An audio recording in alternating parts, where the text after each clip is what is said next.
कि साजी निवाजी प्यारी सास संगत जी, प्यार और सत्कार से कहना धन निरंकार जी। दिया है तूने नफिस तोहफा, हमें कदर दे, कदर करे हम।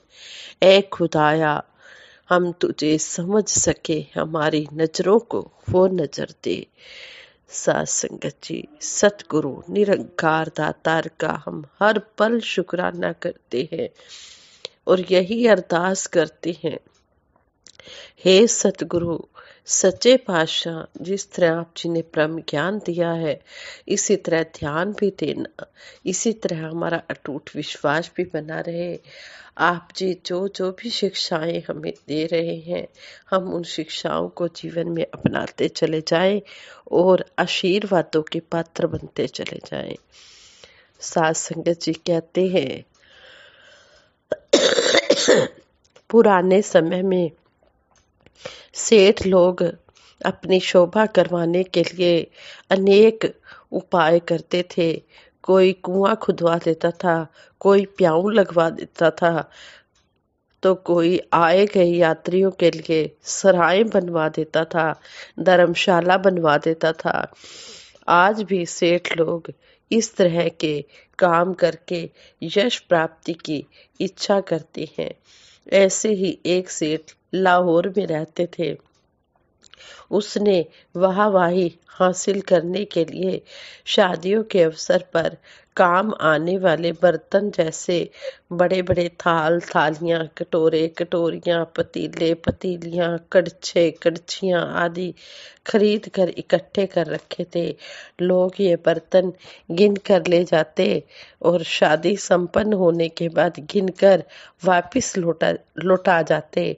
नगर में लोग उस सेठ की इस सेवा की खूब प्रशंसा करते, जिससे उसे खुशी मिलती। एक बार एक व्यक्ति जो उसी नगर में रहता था आया और चाय पार्टी के लिए कुछ बर्तन गिनकर ले गया। जब वह बर्तन लौटाने आया तो उन बर्तनों के अलावा कुछ और बर्तन अपनी तरफ से कुछ और बर्तन अपनी तरफ से साथ में ले आया। सेठ ने अपने बर्तनों के लिए और बाकी के बर्तन अपने बर्तन ले लिए और बाकी के बर्तन यह कहते हुए वापस लौटा दिए कि ये बर्तन मेरे नहीं है। उस व्यक्ति ने बड़ी नम्रता से निवेदन किया, सेठ जी ये बर्तन आपके ही है।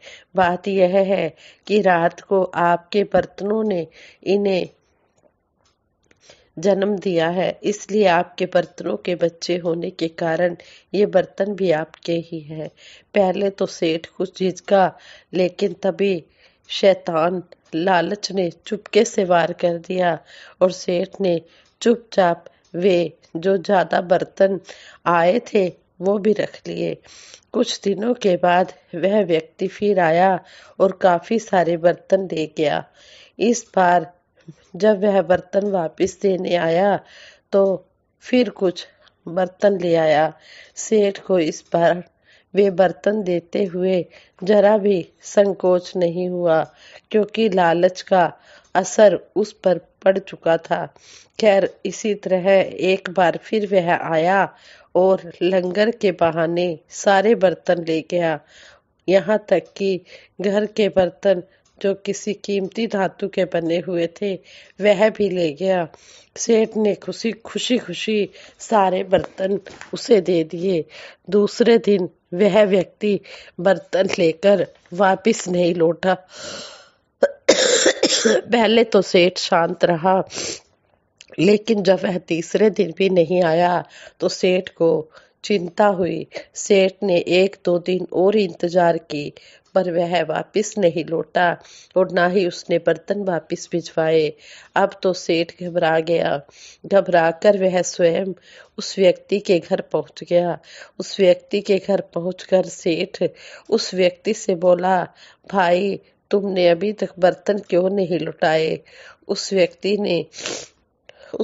ने कहा, सेठ जी क्षमा करें, आपके बर्तन तो उसी रात ही परलोक सिधार गए थे। सेठ जी गुस्से में बोले, बर्तन कैसे परलोक सिधार सकती हैं? उस व्यक्ति ने कहा, बर्तन यदि बच्चे दे सकते हैं तो क्या उनकी मृत्यु नहीं हो सकती? यह सुनकर सेठ का सिर शर्म से झुक गया। अपने लालच पर पश्चाताप करते हुए वह अपने घर लौट आया।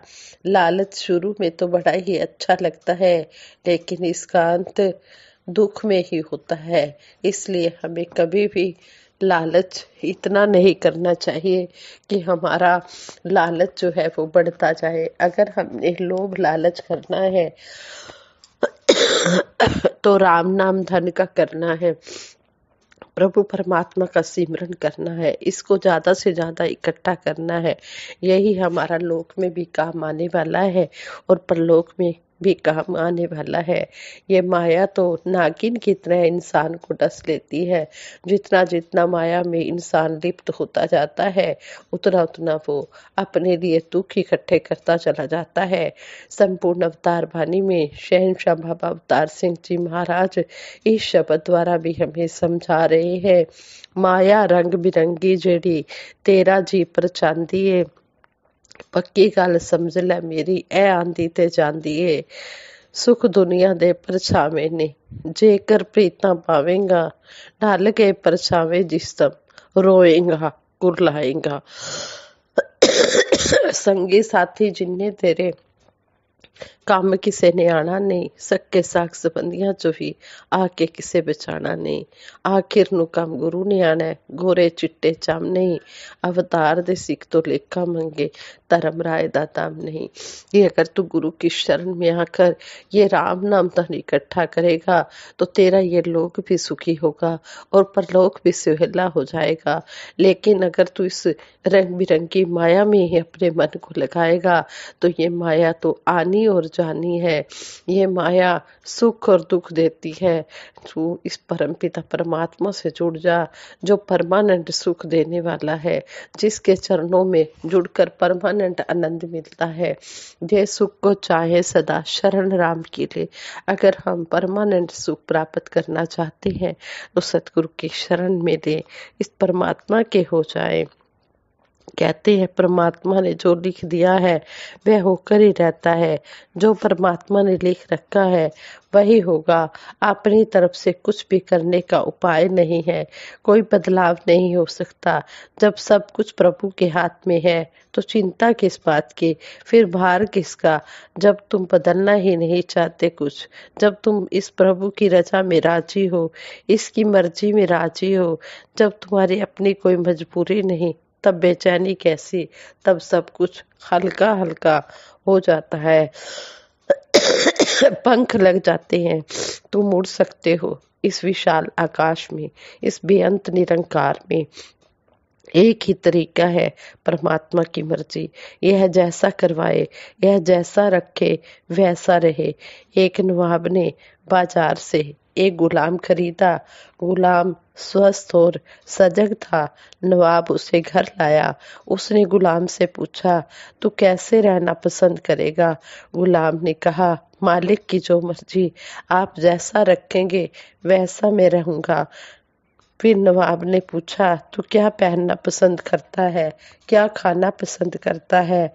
उसने कहा, मेरी क्या पसंद, मालिक जैसा आप पहनाए पहनूंगा, जैसा आप खिलाए खाऊंगा। फिर नवाब ने पूछा कि तेरा नाम क्या है, हम क्या नाम लेकर तुझे पुकारे? उसने कहा, मालिक की जो मर्जी है। मेरा क्या नाम है, दास का कोई नाम नहीं होता। आप जो नाम दे देंगे वही मेरा नाम होगा। नवाब के जीवन में क्रांति घट गई। उसने गुलाम से कहा कि तूने मुझे राज बता दिया है जिसकी मैं खोज में था। अब यही मेरा और मेरे मालिक का नाता है। नवाब का मन शांत हो गया। तो जो बहुत दिनों से ध्यान से नहीं हुआ था, जो बहुत दिन नमाज पढ़ने से नहीं हुआ था, वह इस गुलाम के मूल मंत्र से मिल गया। हुक्म रजाई चलना, नानक लिखया नाल। सोचो, थोड़ा होश करो, जैसा रखे रहो। अपनी तरफ से तो बहुत कोशिश करके भी देख लो, क्या हुआ? तुम वैसे के वैसे हो, जैसा उसने भेजा था उससे अच्छे नहीं हुए। जैसे बचपन में थे भोले भाले, उतना भी नहीं बचा हाथ में। जीवन की किताब पर क्या क्या नहीं लिख डाला, पर पाया कुछ नहीं सिवाय दुख संताप तनाव के। क्या तुम्हारे हाथ लगा?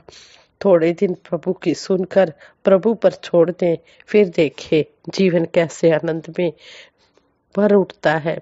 उस गुलाम की तरह हम भी अपने आप को गुरु के चरणों में, अपने सतगुरु निरंकार दातार के चरणों में समर्पित कर दें और यही अरदास करें, हे देव समर्पित कर पाए हर श्वास तुम्हारे चरणों में दृढ़ से दृढ़तर होता जाए।